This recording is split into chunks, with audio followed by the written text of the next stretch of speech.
Give ownership away to your community and avoid cliques. One of the biggest problems with social media is this kind of cliquiness, kind of, are you part of my gang kind of thing. And you'll see it happening all of the time if you use Twitter or any of those kind of sites. There's kind of like little groups of cronies that all kind of have their kind of in-chat with each other and slag off anyone who kind of goes against it. And this happens all the time with kind of online communities, and you've got to try and avoid that. You've got to try and give the ownership over to the wider community. Your role is to facilitate with those people, is to engage, is to become an editor. And this is, I think it said in my blurb about what I was going to talk about, the changing role of the media. That is the changing role of the media. What we've become is the aggregator, the facilitator, the editor of the content. We're no longer the producers of that content. There's enough PRs out there to do that for us, to be fair. But nowadays, what we do is we look at what's going on. The top topics come to us. We don't need you to tell us what the top topics are, because if you look on Twitter or another site like Facebook, for example, if you've got all of the local people in your Facebook, as we have in Business Cornwall, we can see what the hot topic is because everyone's talking about it, and then we cover that story. So it's quite simple. And lastly, you've got to lead. There's a need for leadership with all this. You've got to, if you're taking a stand from a particular company or organisation, there's got to be an element of leadership. What are you trying to do for the community? How are you taking it forward?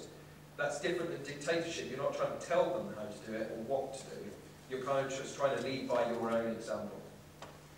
And if you want to be successful in social media, I don't know quite how, whether it's PR or not, I personally think that social media is a responsibility of everyone in a particular company or organisation.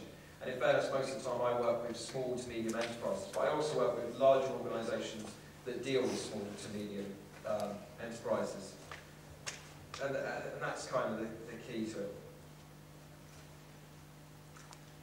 Lastly, if you've got any questions now, I'm quite happy to answer them. But if you have questions after, I'm pretty responsive online. Ear infections willing. If you message me on Facebook, Twitter or LinkedIn with your questions, I'll quite happily try and come back to you, generally between 24 and 48 hours. If you type in my name on Google, to use the whole SEO thing, if you type in Aren, A-R-E-N, space, I'm the second suggestion in the world, so click on that one. You can check out my blog at tonicmedia.com/blog. You can give me a call if you want to, which is kind of an antiquated way of communicating nowadays. And if you really fancy it, there's an email address there as well. And as I said, my presentation will be online. The bottom address there, slideshare.net/tonicmedia. And all my previous presentations, I regularly do one that's pretty much more the basics of social media and how it relates to organisations, can all be found on that address. And if you go to the tonicmedia.com website and blog, there's an archive video there of my basic presentation on introducing social media in a business context, which I think is kind of relevant as well to the stuff you're doing. And I do a live webinar for free as well, so if there's any of those who want to come to afterwards, it might be worthwhile to kind of get that kind of grounded knowledge of it as well. But do get involved with Twestival, do get involved with Cheltenham Social Media Cafe. If you're ever down in Cornwall, then come along to Cornwall Social Media Cafe as well. And if you want to follow me on Twitter, I'm at Aren Grimshaw. That's enough with me. Any questions you'd like to ask? You're keen to get home, aren't you? I've got a question for you. Yeah. At the start, you told us that your traditional magazines, they were in a traditional way via advertising. Yeah. What funds your online business? There's no distinction between the two. It was interesting. I heard the guy from the guy, the head of digital content, I think, the Guardian media group, speaking at Live Minds the other day, and he was saying pretty much you have to view them as one package. So we kind of don't make all of our money from advertising anymore. There's a certain element of kind of paid for useful content to the community. So we have particular companies that provide advice to the community who pay to put that advice into our magazine. There's sponsorship of content as well. We have a little bit of online advertising, but it's more brand awareness stuff, so that the website acts as part of our marketing strategy. They're no longer separate entities, and that's how the Guardian is. The Telegraph has a completely opposing point of view.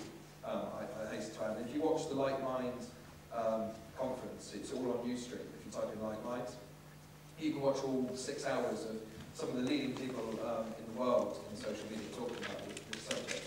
Yeah, we don't draw a distinction between the two. They're all part of one family.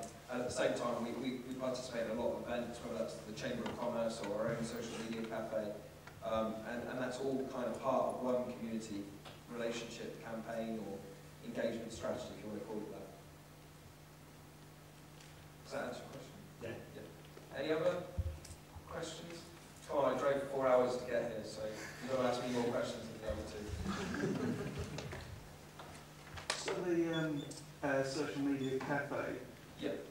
do you get many business sort of entrepreneur types as well as marketing, social media type people attending? Yeah, I mean, I can't speak for Cheltenham, but obviously it hasn't started yet. But in the Cornwall case, we get everyone from the kind of freelancer techie to a designer to the bigger companies. Cornwall Council's external relations manager comes along. Business Link send people along. As I say, the politicians been along, so we have like the local parliamentary prospective candidates for, I think Labour has been along a couple of times. There was recently a scandal about councillors twittering in the council chamber. I don't know if you read that. It kind of went to national story. And he, one of the Twittergate scandal people came along to the last one. At the same time, we've had charities who kind of interact with us. We even had a really nice offer from Smirnoff at one point, where they wanted anybody from the social media cafes to go to a launch in London. It just happened to clash with Festival, so we didn't send anyone. So yeah, it's not confined to just marketing people, and we've worked very hard to make sure it doesn't become a business network. As I said before, there's something like 45 different networking organisations in Cornwall. You literally go networking morning, afternoon and night every day of the week.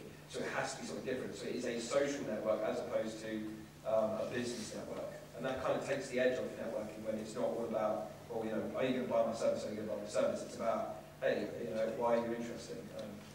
How working on a work project, together. like you mentioned innovation, so working on maybe teaming up with some people to work on a project or produce something new. Yeah. I mean, I know that at least one company's been coming recently, and they're in the copyright kind of business. I can't remember who they met, but I think it might be a website or something. And they were able to go, that's a new idea, and they kind of put their idea together. And that happens a lot. And if you, I haven't got the hard sort of facts on this, but there's anecdotal evidence from the London Tussle Club that, all these kind of live tweeting sessions now where you can kind of ask David Miliband a question online kind of thing, all this Channel 4 kind of stuff.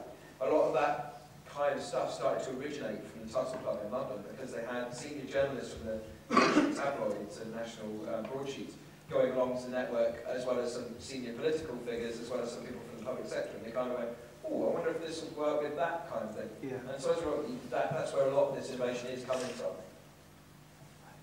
Does that answer that? Yeah. Any others? Is there sort of an age group in the social media cafe, or does it span age groups? Absolutely spans age groups. I've got a chap who must be, I don't know, he's definitely over 70. And at the other end of the spectrum, I've got sort of 18, 19-year-olds at college. So yeah, pretty diverse really. And all levels of professionalism as well, as I say, from freelancers to quite senior directors. Any other questions?